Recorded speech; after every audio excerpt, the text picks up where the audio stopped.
Good evening. You're listening to the Xtreme Movie Show. Tonight's episode, Xtreme TV, Season 1 Sundays. I'm your host, Rob. With me is RDV from the Great Midwest. We are continuing with Haven, Season 1, the show that was on Sci-Fi in the early 2010s. We're doing episodes 3 and 4 of Season 1 tonight. So Episode 1, Doctor, I want to start off by saying that when we covered the first 2 episodes last week, that we said that it was pretty decent world building. It introduced some characters that may be hit or miss or whatever. But obviously, right now, the meat and potatoes is Audrey, the FBI agent, and Nathan, who, as we are kind of led to believe over these 2 episodes, he can't feel pain or sensation in general. So we know there's troubles in this town of Haven. There are bad things that happen, and they're starting. And that Audrey might actually be the reincarnation of this lady that she sees in this paper having to do with the Colorado Kid, which is what this is based off from Stephen King.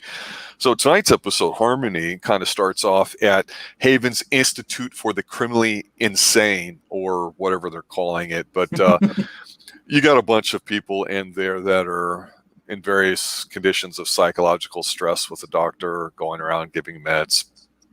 And what I like about this is that you see a little different part of the town. Last week we saw the downtown, we saw the sheriff's station, and this one here, we're getting to see a little part to it. And what I kind of like sometimes, at least with writing, is in here, Nathan even asks, or Audrey asks Nathan, oh, Haven's got their own little psych ward. And he's like, well, yeah. And he goes into a little bit of a backstory. And I think that's kind of cool because it gives you a sense of, Haven, even though it's a small town, it's got a little bit of backstory to it, which hopefully will become more important as the show progresses, because it certainly feels like it's being set up that way.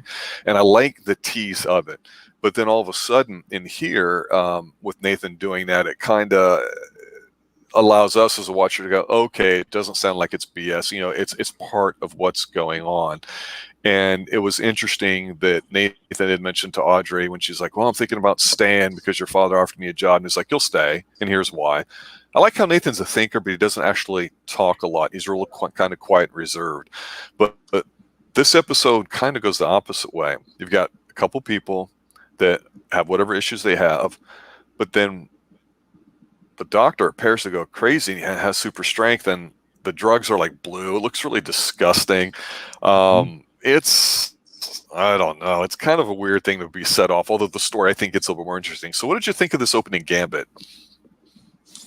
Well, like I said, I like this, and this is an episode, yeah. Nathan, what I like about his character, played by Lucas Bryant, he's calm, reserved, quiet, he has a simple life, does what he needs to do, but, he's a man of few words. He only speaks when he needs to speak, and that's what most people should aspire to be. Don't talk about things that don't concern you. Just do what you need to get done and get it done with.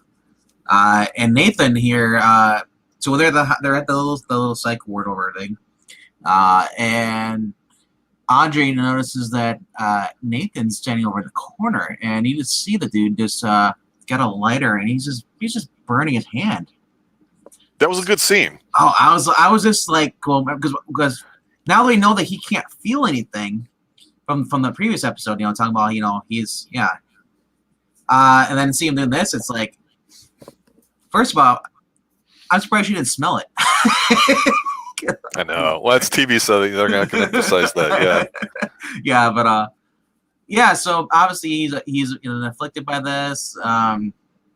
Nathan goes down by Duke Crocker, and he looks kind of deranged a little bit, and even Duke kind of notices too. He's like, and Nathan's like, Duke, what's it feel like to feel the sun? And Duke's like, what the hell is going on here? Are you high, bro? Drunk? You all right? Well, yeah, and this is what the show does. I mean, it's kind of, again, we've said the CGI is kind of schlocky, and the story might be meh, and the way they do it sometimes is kind of but there's some, I don't know, almost dark stuff to it, and they don't totally go there, but yes, okay, so these drugs are dropped, they show up and they're thinking that they don't know what's going on, so they're trying to contain the situation. And so Audrey basically says, oh, this is FBI rules, we're going to do it this way, and improvise and all that, because the guy's got super strength. He got all the people that have all these issues that they're literally outside of the facility, running around on the grass, and she finds some ether, which you use to make people go unconscious, and they throw bottles in there, and then a doctor finally kind of comes to, and they had corralled 2 of the 3. And then the third one is this woman named Lily. And Lily, I don't know if that's supposed to be a play on Lilith, like an angel thing or a devil thing or whatever. Yeah. I'm not sure. But supposedly she's really violent. She's a thin-looking, semi-attractive, middle-aged white woman, and apparently her lover, boyfriend, husband, whatever, looks to be about the same age, and he's a black guy. And we had seen him there with her, and she was just like trying to dink on a piano and couldn't do it. They can't find her.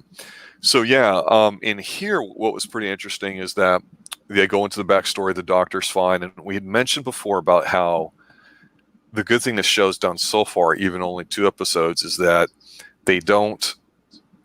The obvious choice is not going to be probably, the answer to whatever puzzle or monster of the week type of situation they're in, or maybe not the second or third, or we don't know. But in here, they talk about how Lily was really into music and she started going psychotic when she couldn't get out of her head. But Ray, Lily's husband, sees her at the house and he's kind of freaking out. And he's like, "Oh, I'm so glad you're here." And she seems normal. She's carrying on a normal conversation. So he goes to grab some food and all that, thinking she's okay. And we know, of course, that's not going to work out well. But when they get there, they have a conversation with her, and Lily had left because she had trashed the place, so things were going bad. But then again, this is where it comes to the point with what you're talking about with Duke and all that. They kind of split up to figure out what's going on. And one scene I really like is when, like you say, after Nathan had burned himself, and then Audrey stunned him with the taser. They go to Duke's, and she's like, "Look, you gotta hold him here. Hey, I saved your butt. This is why." So they were calling something before. And here's the thing.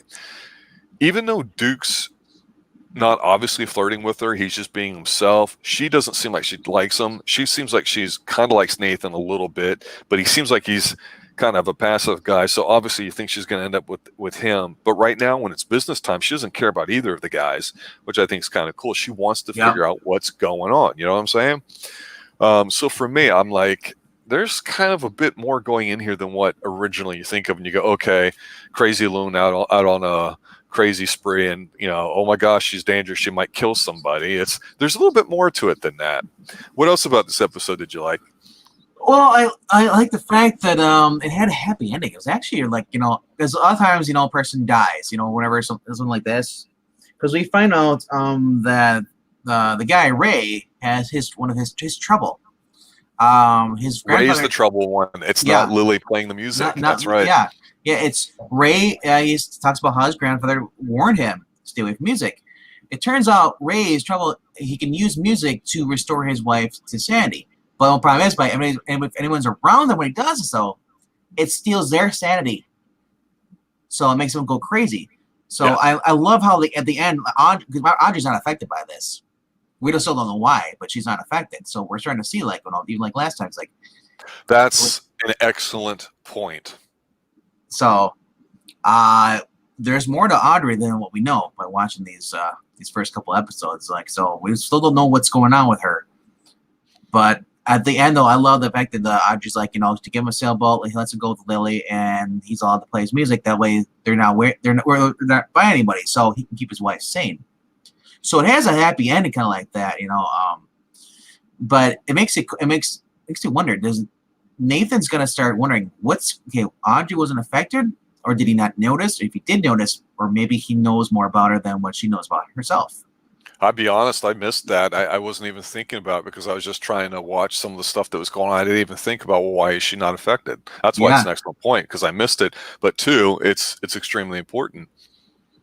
Maybe. like I said, it's 2 for 2 on the weirdness. It's 2 for 2 on the weirdness. First time, you may not know. Yeah, it's 2 for 2 on the weirdness, because the fact that there's a photo of her from all these years ago, from and then the fact that she's not affected by this trouble. We don't know as far as the next episodes, but we'll get into that. for episode 3, you still don't know. We just realized that, hey, she didn't go crazy, so. One of the 3 people that were in the crazy house, one of them was a dude, and when he had kind of come to, he had mentioned some flowers to her, whatever, daisies, orchids, something else, and so she thought he was just babbling. But at the end, when he's on the boat along with the other guy and Lily and Ray, and they're sailing off, and he kind of mentions it before, she's like, yeah, well, you said that before when you're under. And he goes, no, I sold you those flowers long time But ago to a woman that looked just like you. And she's like, well, what's her name? And he goes, oh, it's Lucy. And she goes, was it around 1983? And he goes, I think it was. And the sailboat's drifting off. So now she knows that this person she thinks she's looking for, his name is Lucy. So she's made slight progress on the whole meta backstory that we don't know too much about. Yeah. But before this, Ray was actually abducted by the doctor. Lily went with Nathan and Audrey to help rescue Ray. The doctor was about to cut his skull open and take his brain out. That was like, okay, this is starting to get a little bit horror. I was like, please save him. I don't want to see this. Well, what was new is that the guy was like a doctor, and he came to and he went to help and he explained, his situation. And here, he's like a human explaining, hey, this is the reason why I was trying to work on some drugs to help people. He's not doing it illegally in an underground lab or something. And so he's like, oh, will you go ahead and close the door or whatever? And he shuts her out. And he's like, it's a scientific method. Everything's the same. Why didn't it work? And it's a little kind of goofy over the top, but it's not bad. Yeah. And they don't make him out to be like crazy scientist. He's somebody that's trying to help. He does help them a little bit later on. They kind of work together. And, overall out of these 3 episodes, this one's kind of to me. It's not bad. It has kind of a nice ending, like you say, but it's a little bittersweet, I would think. But this next episode, episode 4, it's kind of a lot of fun to me. I don't know why. It's called Consumed. And so, in here, early on, she's going to meet Duke at his boat because he wants to ask her about Lucy. And he's like, I'm not going to talk to you. There's no reason why. And he's not making too much about it. But there's some sharp talking going back and forth, but he's got a super hot date from some chick or whatever. And so they don't really get anywhere, but it just makes a throwaway suggestion. I should go to the Havens Farmers Market. So like the last episode where there's something a new place that we're seeing, this psychiatric hospital, here it's going to be the farmers market. So this is one of the things I said before I liked a lot about the show so far is it really does show this whole area in Nova Scotia where they filmed around Lunenburg and some other places. Mm-hmm. It's this nice little seaside area. Wind's blowing. Everybody's out there. It's not one of these upper middle class kind of farmers markets that have been hip for 5 years where everybody's smelling smoothies and taco trucks. It's like more the real deal. But you see that a chef nearby is yelling at somebody about an apple's going bad or whatever. And then it's kind of like Stephen King-ish where all the food that's out there immediately is disgusting. People are vomiting. And it's like, okay, what the hell happened? And it's really bad CGI, but I liked it. This was a better hook to me than the last one, too. I don't know why. Maybe it's just because it's gross and it's silly. But what did you think about how this started off? Well, they started off with the cow and the livestock being killed, and say, "Well, I got the apples from the market." And as soon as they get to the market, where they start talking, you see it appears that people are complaining about the farmer and all the produce all around is just instantly just rot real fast. I was like, okay, something's going on. Someone's got something, who and the whole I love about this mystery is like you're trying to figure out, okay, who's the person causing this? Yep. That's what I love about these episodes. It's like, it's like. Anyway, you could be someone who could be like, and most shows be like, you spot him right away, but like, oh, okay, that's that person's the werewolf or whatever that is, he's the one that's going to kill you. But this is like, actually, I love this because, like I said, these are well made episodes. I mean, just I love the writing, and I love where the scenery. Scenery is a big part, the cast, everything. Yeah, this one's filmed. A lot of this is outside in different places. It does look good.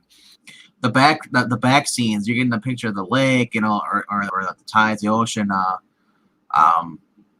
You got Crocker in here. It's like he's saying, "Hey, Audrey, you look nice," and then he's like, and she wants to ask him, "Yeah, Mercy, do you want to ask her about Lucy?" I love how he responds. He's like, "Well, I don't talk to cops, even the ones that I do like." I was thinking like that freaking smooth freaking criminal. I was like.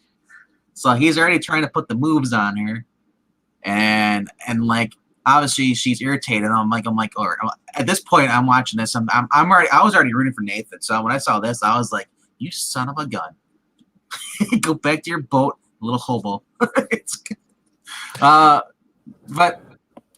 don't know. But like I said, I love that's the scenery in this. Obviously you can tell which some of this stuff is CG, like the cow. I don't think there's a prop. I think they've been in CG. They're standing in front of. CG, I think it was. Yeah, the Yeah, cow time. but yeah. And then there's the next scene when they're outside a restaurant. They're discussing the case, and the birds start falling onto the sky. It's like, Well, that's a very important scene because that's introducing a bar, a location, and it's the first time we've seen it. Yep. These two brothers own it, and the brothers have lived in the Haven, and one of them turned off to be like this world-class chef, comes back to help the other brother. Of course, their wives are gabbing about what they like and don't like, and then the one chick's like, that's having an affair with the one dude, or at least having relations with he's appraising her. He's like, don't use the sesame oil, and she's just like smiling or whatever. So we know that the women are going to be involved, and we know there's going to be a swerve. Like the guy, the bar owners that own the bar, it's Jeff and Bill McShaw, the restaurant, it's a little on the lake restaurant, which is really nice too, authentic too. Yeah, it's a real place. Yep. It's called the Second Chance Bistro, and the brothers are basically having problems with running food as well. But they were talking to Jeff, and it's funny about that. He admits that he has competitors, and there's always people who are always trying to basically,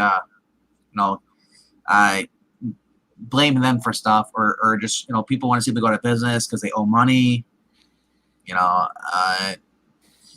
It's yeah. You get the wife, mentions about certain problems. It's again at this point, it's like, okay, now are these the people that are causing the problem? You don't really know it yet, but at this point they're building up the suspects though. That's what I love about this, the mysteries.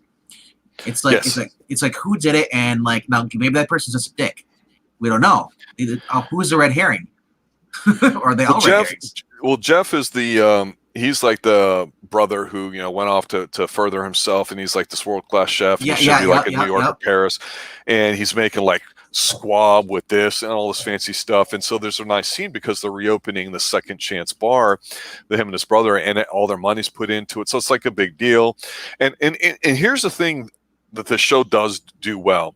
Obviously, we think of there being a love triangle already with Nathan, Duke, and Audrey, right?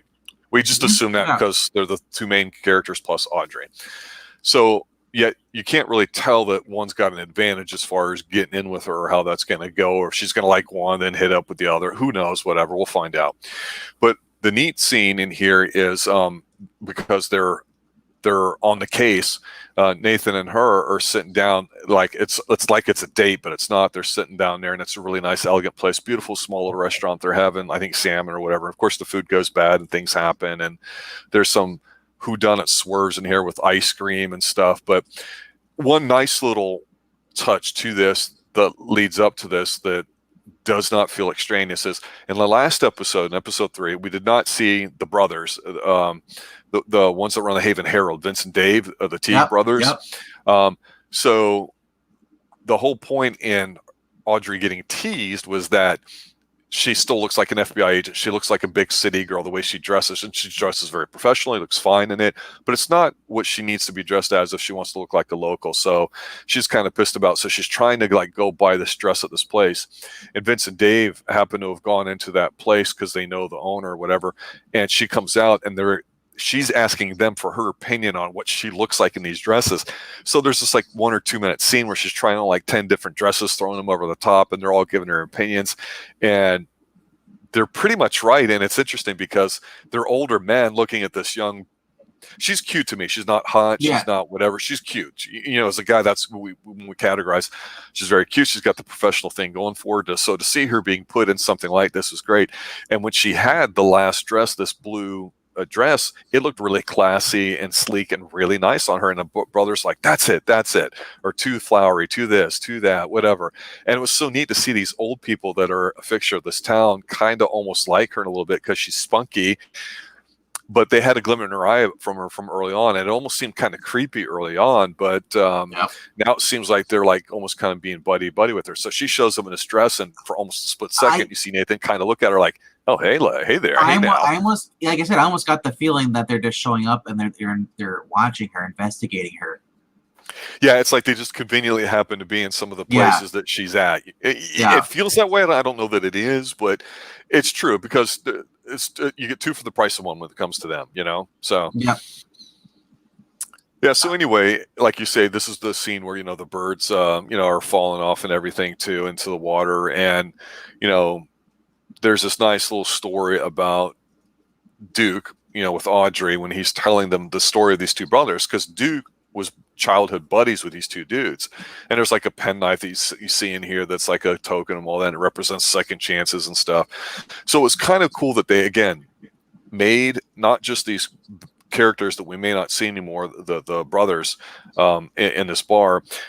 It all they're building a relationship between, like, exploring Duke's history a little bit, how it relates to the town and the town itself. This is not just a bar. This is just not the restaurant somebody found fixed up and was having a nice dinner that went bad because everything died. It's not. So Audrey and Nathan's plans is what they've been thinking about doesn't work. What they're trying to figure out doesn't seem to explain why ice cream went bad. They've talked to everybody, and it's true at this point. I'm like you. I'm not 100% sure what's going on, other than I just assume it's the women because they're complaining and whining, and basically they're the only non-positive people in this episode, and not in a bad way. It's understandable. They're like, oh, well, they used all our money. If this goes bad, we're not going to have anything. But the neat thing about this is the brothers do have a chemistry together. One's really flamboyant. The other one's really kind of nerdy. But it works. They do seem like they're being that. But the thing to it is that it's like, we know that they're probably throwaways. So where do we go from here? And so to me, it's kind of like, I don't really care about what's going on here. I just care about almost the big story. And I know that this is just something about it. So bottom line is this is an excuse to get her to be more local. Exactly. Yeah. Yeah. Because remember, she's walking around dressed like the FBI agent, even like, so then she gets the dress and stuff like this, and then like Duke pays her a compliment. He's being serious when she's talking to Duke about was it Jeff, I believe he's talking about. Yeah, Jeff gave them for some friendly company after the flight. Duke, and Duke basically tells her the story about how his friend died, and he's trying to figure out who his friend, who killed his friend and what. Yeah. It's just. Well, we get more of a history of Haven, just even the fact that they grew up there. Well, so we don't know if anything else will come into play. It's a small town. Everybody knows everything. Everybody talks. But here's the thing. Out of these 4 episodes, I think this one was the best episode until this last little part, because I feel like they just rushed the ending, and this is what I didn't like. So bottom line is they have an idea. They think Bill, one of the two brothers, is the bad dude. So they go in there, he's cooking lobster. Audrey does her little shtick where she kind of tries to piss him off, pulling the Captain Kirk or something like that, getting under his skin. Nothing happens, and they're like, well shoot, what happened there? But then it's like the lobster that's behind them, they start to rot or whatever. And so they think that his trouble did this or whatever. But then it's kind of not really true, because they call in the chick, the sesame oil chick, the one that's got the hots for the dude, to come in. And she had intentionally put sesame oil into the guy because he was walking and he fell in the water, and Duke had found him. And, it just feels kind of rushed in her, like they slapped it together. And I get it. It makes sense. But I'm like, it just didn't feel right. Everything else in the episode was doing really, really good, but all this stuff was just, I'm not going to say it was a bit much, but it's like, it kind of, I don't know. So apparently it's revealed that Bill had the trouble. Whenever he eats, it gives him this, it basically kills, if he gets food, basically kills whatever he eats. So, and there's no theme to what these troubles are. No. There's random stuff. Apparently, I'm assuming that every family has their own one that they pass down, I guess. That's a thought. Yep. Yeah. So as they're going away, Katarina so go away, they find Jeff's penknife among his personal effects, and they said that Audrey and Nathan take the knife to Bill. Duke arrives, and Bill offers Duke basically a mystery box. This is like I said, this is the key thing, because we saw the second chance bistro. Guess who gets Duke gets the deeds to the restaurant. Yeah. So now Duke is owner of the restaurant. He's now a legit businessman in Haven. Before he was smuggler. That's what we call money laundering, because allegedly he's a smuggler. It's true. It's a legal front. He can do it. Yeah, no, as I said, he's a legit businessman, man. So, and I thought it was like, it was kind of rushed, yes, but I liked the cute ending because, like, remember, she didn't like how everybody was basically making fun of her because looking at her because she just looks like an outsider. So now she comes in, she's got Nathan walks in, she's got the freaking flannel shirt on with the fisherman cap on, and then she's got the big rubber boots with the moose mug or something it was. Yeah, it looked awful, like Uggs or something. Hey, I thought it looked adorable. Sorry, I gotta think of dirty people girls. love their Uggs. I have to say that. But like I said, like this is a key moment in the series where Duke gets his bar. Yeah. I assume they're gonna have more stuff with him in the bar and stuff in here too, in the later seasons. But the fact that he's got a bar now and he's a smuggler, so we gotta figure out. But anyway, like I said, this really helped me because this series for me, I had a crush on Emily Grillis. She is just a cutie patootie. Sorry. I've been following her work since she did voice work on Uncharted stuff. Mm-hmm. So having a face now with this is actually pretty cool. But yeah, I think right now through 4 episodes, what I'd say is it's taking me a little bit to kind of get into it. Like I'm not instantly hooked, but there's something about it I find intriguing. And so to me, I'm struggling with, am I more interested in the town and the whole history stuff and secrets kind of stuff than I am the main characters? I think they've been patient enough with not throwing too much at it, which I respect.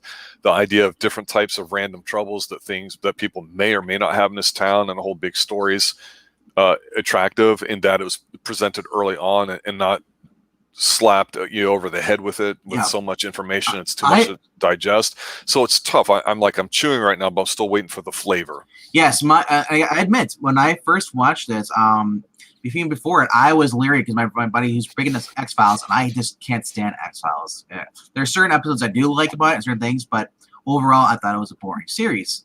Now, and he says like, well, this is like X-Files, and I'm like, but it takes place in Maine. I'm like, I guess I'll try it. And then I just sat down and watched. I was like, wow, I just watched 4 episodes in a night.